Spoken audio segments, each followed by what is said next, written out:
আসসালামু আলাইকুম ফেসবুক বন্ধুরা, ভালো আছেন তো? ইনশাল্লাহ আমিও ভালো আছি।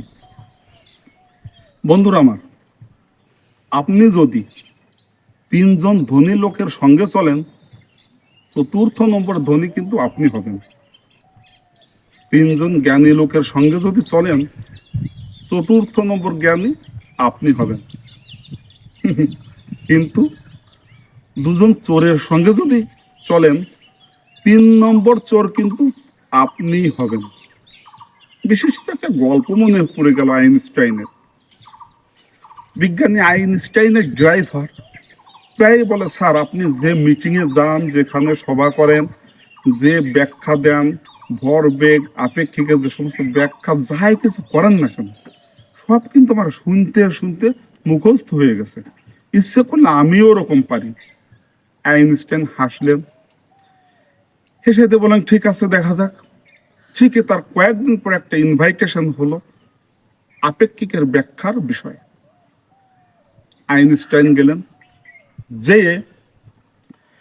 আইনস্টাইন গাড়িতে বসে থেকে তার ড্রাইভারকে মিটিংয়ে বক্তব্য দিতে বললেন। ওই এলাকার বিদ্বানরা, লোকজনরা আইনস্টাইনকে চিনতেন না।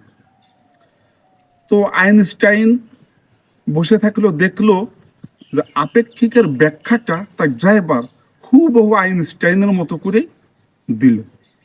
ব্যাখ্যা শেষ, মিটিং শেষ। ওই লোকজনগুলা ওই ড্রাইভারকে আইনস্টাইন মনে করে গাড়িতে তুলে দিতে আসলো।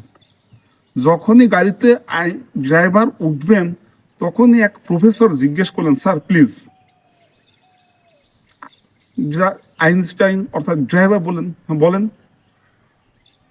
প্রফেসর বললেন, স্যার আপনি যে আপেক্ষিকের ব্যাখ্যাটা দিলেন না, এটা আমার একটু বুঝতে কষ্ট হয়েছে। প্লিজ যদি আর একটু রিপিট করতেন, আর একটু ভিন্ন কায়দায় আমাকে বোঝাতেন, আমি একটু উপকৃত হইতাম। তখন আইনস্টাইন গাড়ির ভিতরে বসে দেখলো ড্রাইভার তো আজকে ধরা খেয়েছে। কিন্তু দেখেন ড্রাইভার কত চালাক। তিনি বললেন, আশ্চর্য, এই সামান্য আপেক্ষিকের ব্যাখ্যা এতক্ষণ বোঝালাম, এরপর আপনি বুঝলেন না? তো আমার গাড়িতে যে ড্রাইভারটা বসে আছে, ওকে জিজ্ঞাসা করুন না।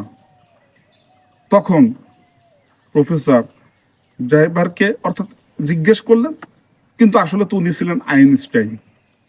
সে তো সঠিক ব্যাখ্যাটাই দিয়ে দিল, because he is the explainer of the theory. আসলে ড্রাইভার এই কৌশলে বেঁচে গেল। আসলে এখানেও দেখেন মেসেজ পাচ্ছি আমরা এটাই, যে পৃথিবীতে 2 নম্বর আইনস্টাইন বলে যদি কেউ থাকতো, তাহলে ওই আইনস্টাইনের ড্রাইভারটাই হতো। আসলে এখানে মেসেজটা এটাই, সৎ সঙ্গে স্বর্গবাস, অসৎ সঙ্গে সর্বনাশ।